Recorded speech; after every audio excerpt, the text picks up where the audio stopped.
Today we're joined by Jessica Hoke, founder of Moxie, a yoga teacher, artist, and creator of intentional crystal jewelry designed to support healing, courage, and inner peace.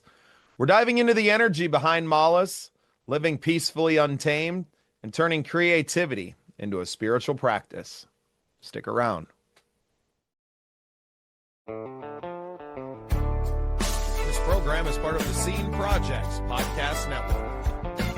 The Scene Project features interviews with independent musicians, comedians, and artists from across the Midwest. Become part of our community and support local art wherever you are.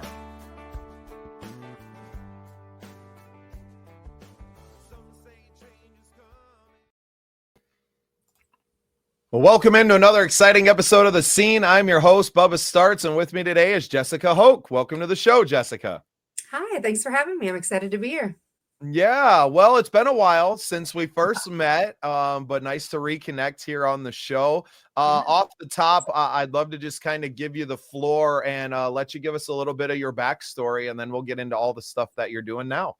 Okay, awesome. Well, hey, I'm Jessica. I've been a yoga and meditation teacher for 17 years now, which is kind of crazy to say. And all of this started with that practice. So I was creating jewelry to be really intentional, meaningful gifts for my students and for people that were just close to me. And more people were interested in having custom intentional pieces made for them.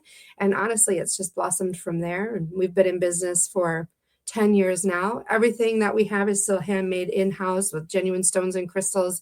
And we also take people beyond their bracelet and into experiences like workshops, retreats, our Moxie monthly bracelet club, where we have a members call each month and talk about the intentions behind the bracelets. So really, my background is that yoga and meditation, and I really love bringing people into their bodies, into their intentions to really foster that healing and transformation and empowerment behind, what they're working on in their lives. And then also a little bit about my background is I have a degree in apparel design. So just as much as I love intention, I love color and design. And I've been an artist my whole life and come from a long line of artists, so on both sides. So color and design have been a part of my whole life. I grew up in a flower shop and surrounded by eye candy and color. And so it's just been, my whole life has been color and design, and with yoga coming in, creating a lot of intention and meaning behind all that. So, yeah. Yeah, you took the words right out of my mouth. Yoga is everything intentional, right? Every movement, every pose has a meaning behind it. And obviously coming from the background that you have, it makes perfect sense that you've landed on what you do now, which is bringing together kind of both sides of that.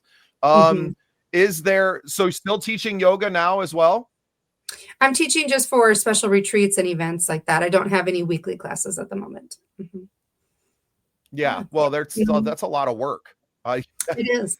At the height of my teaching, I was teaching like 28 classes a week, and I'm like, okay, this is enough now. But that was like pre-kids, pre-marriage. So, yeah. Yeah, well, you don't have a life besides the yoga studio at that point. No, not really. Yeah. So safe to say that you have found some balance there where you're still able to connect with, your yogis, right? And you're still able to teach and to do that.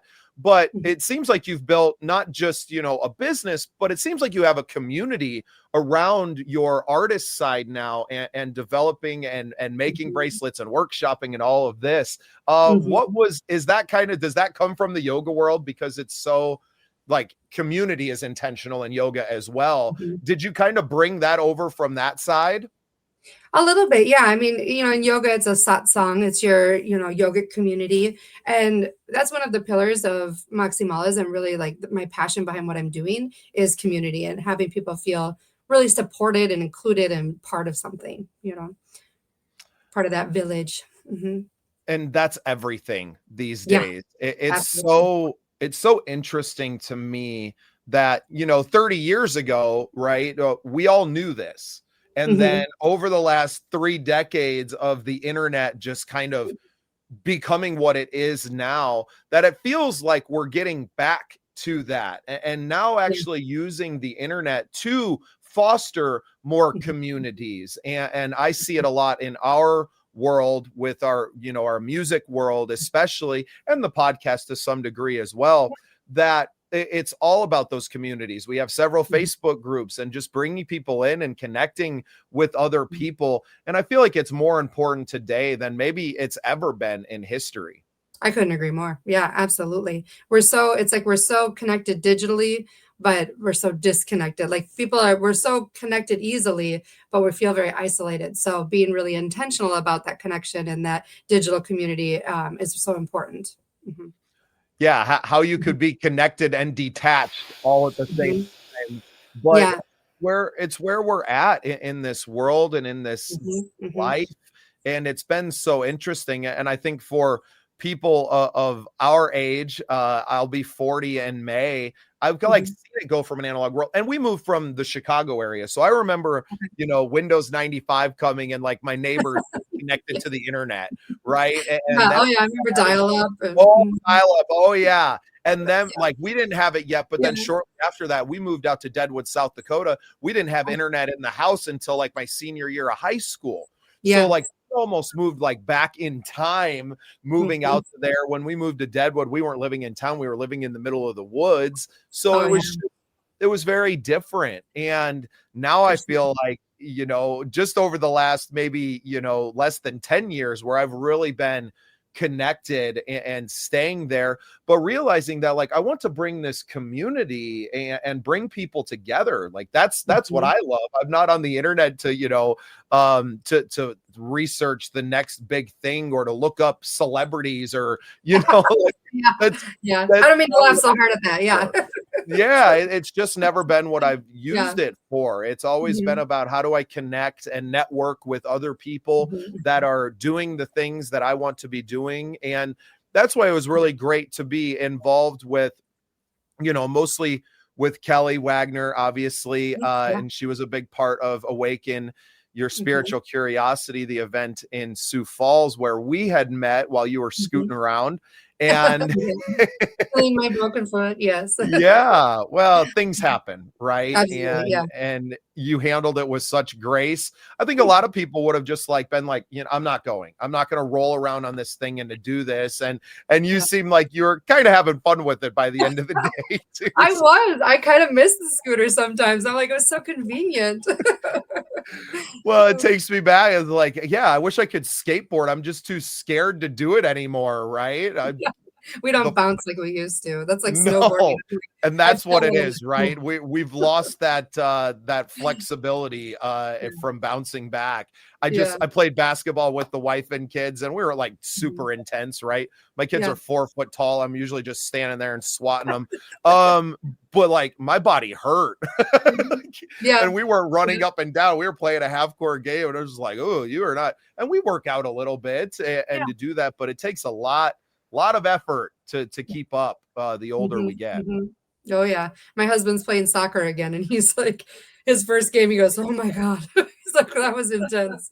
So I remember going to college, and I was a 3-sport athlete in high school. So it was like soccer in the fall and spring, basketball all winter, and doing all of these things, baseball all summer. And I took that when I went away to college. I wasn't playing any sports and just kind of hanging out. I wasn't working out or doing anything. And then trying to come back, and I had a year of eligibility left in our spring soccer. And I was dead. They put me out there to start, and I was like 10 minutes in. I'm like, sub, man. Like, somebody get me out of here. What am I doing? Just no shape, trying to come back with no practice. Like, that's wild. If you don't use it, you lose it very quickly. And I was 18, 19 years old at that time. Yeah. So what's kind of the most important thing? I mean, you're obviously doing so much. You're creating all the time. Obviously, you need to sell pieces to maintain the business, but is it mostly around like just creating and selling, or is a lot of what you do on a daily, weekly basis focused more around like your workshops and the community? It's very much 50-50, I would say. Well, I mean, it ebbs and flows. Sometimes it's more community focused. Sometimes it's more product focused. Like right now, we're pretty heavily product focused because we're coming into the holidays. But now, as we move into like post Black Friday and all of that, and coming into, the winter season in January, we start to focus much more on community because we're talking about creating your intentions for the new year and coming together and reflecting on, how did this past year go? What do I want to see happen in the year to come up? So it definitely kind of ebbs and flows depending on the season, but they're both always there for sure. And our Moxie monthly bracelet club, every month we have a members only call. And so that's like, we come on, we have a Zoom, we're live, we could go back and forth, do guided meditation with that and walk through the intention of the monthly bracelet. Mm-hmm. How interesting. And yeah, of course, with the holidays coming up as we're recording this, you need to have the product out there. Now, are you doing a lot of like holiday fairs where you're setting up similar to Awaken and hanging out all days and selling on the weekends? And Yep. Yeah, I have a lot of shows. I think I have 20 shows before the end of the year. So we've got a lot coming up in the next 4 weeks. That's a lot of setup and tear down. It is. And I'm actually doing another show. Well, Kelly's helping facilitate with it out in Costa Mesa in Orange County. So I'm excited for that one in December. And yeah, we've got a lot. I travel with this business too. So that's the thing about the internet too. That's really amazing is that the community can be as broad as you want it to be. It's not just, you're not confined to just local. You can have a community that's across the whole country, which is amazing. Yeah, and that's exactly what we've built, especially with our music community, which is where I fell out of. As a songwriter, that's why I started, and most of our episodes are with those. But I have very, varying interests in my life, and I love supporting small businesses. I mean, that's just part of who I am, and not necessarily like every small business it is right, but especially people who are kind of in this space, which for me, energy healing and music are kind of one and the same, although a lot of people don't think of it that way. Oh, absolutely. I mean, think about sound healing. Sound healing is huge right now and up and coming, which is great. I mean, it's an ancient practice, but now it's finally getting the traction that it needs and deserves, So, and yeah, sound healing, music, the different frequencies people talk about within their songs, so it's amazing. And also, even thinking about artists, when I sit and I work and I'm at my table, so this is my table here with all my beads, look at it. And when I sit and work at my table, I definitely have music going, I could sit in silence and sometimes it requires that, but most of the time there's some sort of music playing. Mm-hmm. I'd love for you to share a little bit about your process. Now, obviously with a custom piece, it's a lot different, but if you're just in the studio creating, where does the inspiration come from for new pieces for you? Is there a standard kind of models that you work with and different things, or is everything just a new stroke of inspiration? Does it start with a crystal and kind of builds around that? Or I'm intrigued. Well, how does it begin? The creative process. Yes. Yeah. I would say, the process is there's always an intention behind it. So there's the intention, and then I will research stones and crystals. Now I have a pretty good grip. I've been doing it for 10 years on what stones and crystals would support that intention. And then I play with the design, the colors, the textures, the balance of the piece. And then it comes to life. I would say that, the intention, the inspiration behind that can be different. Every month we have Moxie Monthly, and it's a different intention each month. And we are on month 80 right now. So I have created 80 different bracelets for the last 80 months, and which is like almost 6 years. And that one is really interesting because I start to hear, not literally hear, but like I start to notice different patterns and different intentions or things that people are mentioning. Like, for example, standing in awe. This was last month. November was I stand in awe. And there was a lot of conversation coming up with people around me, other, collaborators, where they're like, I'm just in awe of like the beauty of the world. Even though there's all this stuff happening in the world, there's so much beauty. Or, I have a huge garden in my backyard, and you can't help but stand in awe when you take a tiny seed to, a 40-foot vine with 80, fruits on it. It's unreal, So that was kind of the inspiration behind it. So then it was like, okay, well, what kind of colors, what kind of stones make me think of awe? And then, what kind of pattern do I want it to have that would inspire that? And so we kind of move through that. And then if I do custom pieces, that's different. I'm going to sit down with you. We're going to have a conversation. We're going to say, what are you working on right now? Where do you feel like you want support? And then I'm going to go in and figure out what kind of stones and crystals are going to best support that. And then we can have a conversation. Mm-hmm. How many pieces are you creating daily? I mean, is it like, are you doing 5 to 10 in a day, or is it just like one each day? Is it different intentions throughout the day, or there's so much here? So it's interesting because as an artist, people think that you are sitting and creating all day, every day, which would be a dream. Most of the time I'm on my computer and running an e-commerce business. So I would say I have days where I am in the studio and this is like a dedicated studio day, and I will create any number of styles. So like I might have 12 different styles depending on how many customs we're working on. And then other days I won't be designing at all. So it just depends on the day. It's not consistent. I wish I need to dedicate time every day to just be in here and play and create. That would be great. Yeah. Well, that takes intention, right? Yes. And I found that in the podcasting world, when I first started, the calendar was just open. Right. And you book in every day. So then I was having, scheduled interviews every day, but like I have other stuff that I need to do as you, I spend a lot of time on my computer, right? I'm running not necessarily an e-commerce business, but in a business on the internet, whether it's finding new people to network with or promoting our show and marketing ourselves and, dealing with clients. So, a lot of our stuff is client service related now. So I wasn't able to change hats that fast, right? Like being someone who's on an interview and being someone who's being a mentor are two very different things. So, and I was just like constantly having where I finally was like, okay, we're going to dedicate 2 days a week to interviews, and Tuesdays and Thursdays are it. And we'll just do interviews those days, and then limiting those. There were some days I was doing 6-7 interviews, and I get to the end of the afternoon, I'm just like exhausted. Right. I'm completely right. Well, you've had 7 get to know you conversations, and you're coming up with questions on the fly. So I just recently went to Nashville, and I was working the red carpet at the Grand Ole Opry, and it was for the Josie Music Awards. These are all the autographs that I got, right? Because I couldn't keep a tab on how many people were coming through. I did 150 interviews in a 3.5 hour period. Just next, and this massive line, because that was their moment, right? This is your moment in the sun. You've been nominated for this award. And it wasn't necessarily about like my content from it. It was about you and giving you this time. And we finished up. They were finally like, hey, the show's starting. Are you like, do you want to go in? I was like, yeah, we should probably do that, right? We should probably go enjoy our time. But as we're like tearing down and everything, I'm just like, I am wrecked. I feel like I've played a whole soccer game, right? And I've been running up and down the field the whole time. And I don't often, because we're just talking, I don't often give myself the grace of like, this is work, and it's very hard work.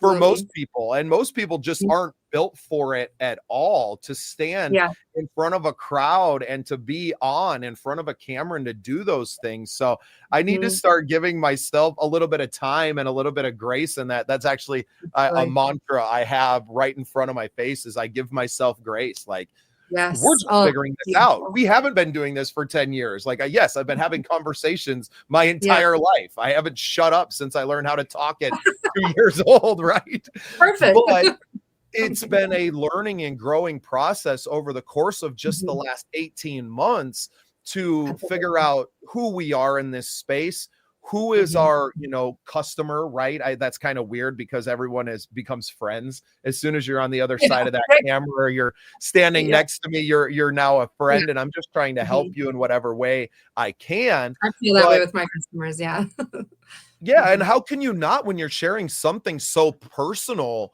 to you, and they're bringing you their fears and doubts and stresses and anxieties, and looking for you to kind of be to build them a tool for, not necessarily always like healing that, but giving them some supporting comfort, it, right? Supporting it. Absolutely.